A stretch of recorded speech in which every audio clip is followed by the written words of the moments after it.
This is Monday with the Messiah for February the 9th, 2026 here on Following Him, the Disciple Life.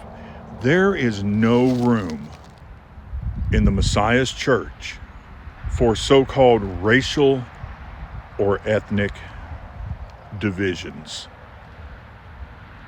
When Jesus commissioned his disciples, the apostles, to make disciples, he's commissioning his disciples to make more of themselves, essentially, not more apostles, but more disciples. He told them to get these disciples, to make these disciples from whom? All nations. All nations. We have the Apostle Paul writing to the Corinthian congregation that there be no divisions among them. Now, I can see, based upon how some people manipulate scripture these days and try to work their way around God's will these days, they say, well, yeah, that particular group there, they were not to be divided. That's not saying that they would necessarily be in the same congregation with some other group. Because, there have been times where you have this attitude, this mentality of, well, they have their church over there and we have our church here. Okay. Well, then we have Ephesians 4, verse 3.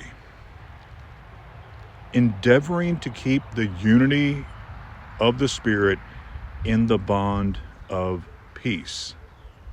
Now notice what this ties to. There is one body and one Spirit, just as you were called in one hope of your calling. The unity of the Spirit ties to the fact that there is one body.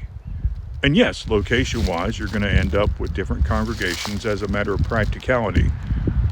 But to divide among different so-called races, which historically the modern racial paradigm, the whole black-white thing, that's really comes out of the time of the Atlantic slave trade.